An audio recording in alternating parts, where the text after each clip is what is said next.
Good morning or afternoon. This is Chaplain Joe. Most likely afternoon. I've been sharing my posts in the afternoon. Do yourself a favor.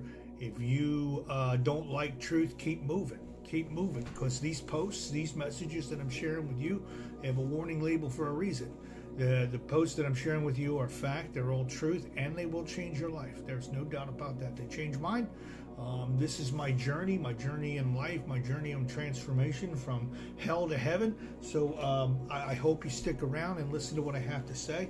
Probably about 5-10 minutes. I'll sit here and chew it up. But like I said, warning, if you don't like truth, don't want to hear truth, because truth does hurt. When you hear the truth, it does hurt, and it forces change. That's the beautiful part about truth, is it forces change and helps change your life. So I'm going to go to my recovery writings this morning. This was written June 24th. Unfortunately, I didn't put down the year, but 12 Stepping with Power in the Proverb, that's the series I started to write. And the scripture verse would be, I'm not going to write that down either. Brilliant, right? Don't excuse yourself by saying, look, we didn't know. For God understands all hearts, and he sees you. For who guards your soul knows you knew. Uh-oh. He will repay all people as their action deserve. Uh-oh. Like I said, truth hurts. Truth causes change. Truth works on our hearts, and that's where Jesus lives, and that causes us to bring change in our lives. And I know I've been going along with the 12 steps, and step 5 says, admit it to God, to ourselves, and another human being the exact nature of our wrongs. And then I went on to write. You ready for this? Put your seatbelt on. This might sting.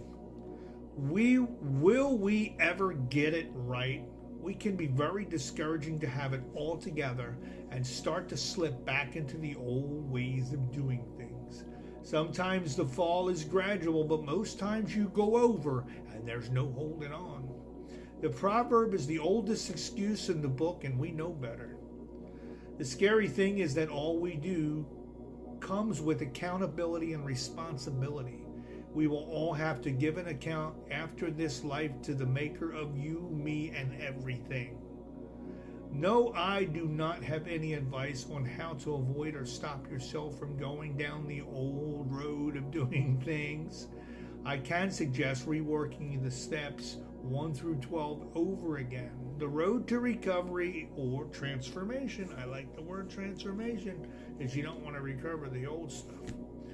The road to recovery is long and difficult, and it will be discouraging and exhausting at times, but we must press forward, and we cannot live the way we once did.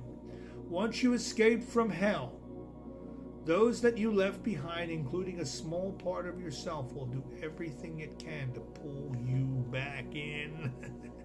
That's right, to pull you back in. Matthew 10:28, and do not fear those who kill the body, but cannot kill the soul. Rather fear him who can destroy both soul and body in hell. Wow, what a lot, right? That's a lot of stuff. It's a lot of truth. The purpose, the point of all of this is, first of all, let's get to the part about the excuses. I'm the king of the blame game. I told you that before. And I wrote the book on excuses. At least I did back then in my life. And I blamed everybody else. If they hadn't done this, I wouldn't have done that. And if they didn't do that, I wouldn't have did this. And I wouldn't have done that. And it was because of what they said that I did this and what I did that. See, that don't excuse. So see, God's not dumb. Some people don't think. Some people think, or they don't care. Most people don't care. I got to stop looking and talking for everybody else. I am in the beginning of before my walk with Christ, when I lived without Christ, I pointed fingers at everyone, and I pretended that I didn't know, but I did know, and I wasn't fooling anybody. The only person I was fooling, and the only person I hurt, was myself. I continued to make those excuses, and I continued to blame everybody else. And this is basically following up of what we were talking about yesterday. But we got to remember something: we have to give an account. That's where the truth hurts. We have to give an account of everything that we've done wrong. That's why it's so important for us to go to Christ. It's so important for us to give our lives over to Jesus, because he cleans the slate. He cleans the slate, and he gives us the supernatural power and ability to start being honest with God, to start being honest with ourselves, and to start being honest with others. And the reason we need to be honest, and the reason we need to come clean, and the reason we need to come out to get these things out into the open is because in the treatment environment, they say you're only as sick as your secrets. Now, what do they mean by you're only sick as your secrets? If the devil's got nothing to use against you, then he's got no hold on you, right? So here you are. Your life's a mess. Your life's a train wreck. You're making messes after messes after messes. You're blaming everybody else. You're making excuses for all of your behaviors and your actions, and then deep down inside of you, because God put it inside of you, He put it inside. His Spirit is in all of us. He breathed life into you, and His Spirit is a part of you. Whether you're living for Him or not, His Spirit is a part of you. And when He created you, He gave you a conscience. Okay, now even though you might have dulled it, or even though you might have continued to sin and sin and sin and sin and sin and harden your heart, there's a tiny little, very tiny little part of you that knows that you're doing is wrong because God put that inside of your heart. He gave you the ability to feel regret. He gave you the ability to feel remorse. He gave you the ability to feel like, wait a minute, I'm doing the wrong thing here. This is not the right way to go.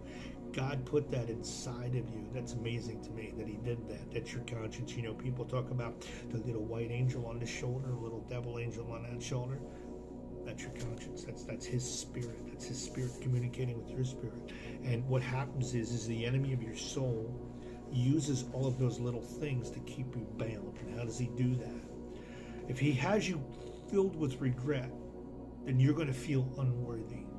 And because you feel unworthy, you're going to feel like you don't deserve.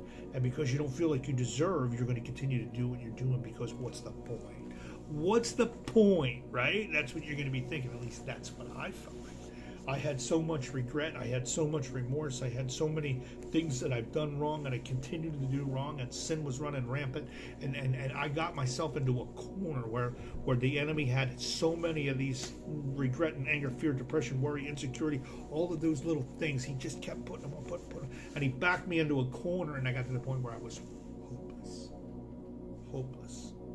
Hopeless led to hope. How does hopeless lead to hope? Hopeless leads to hope when you get to that point where you're so broken.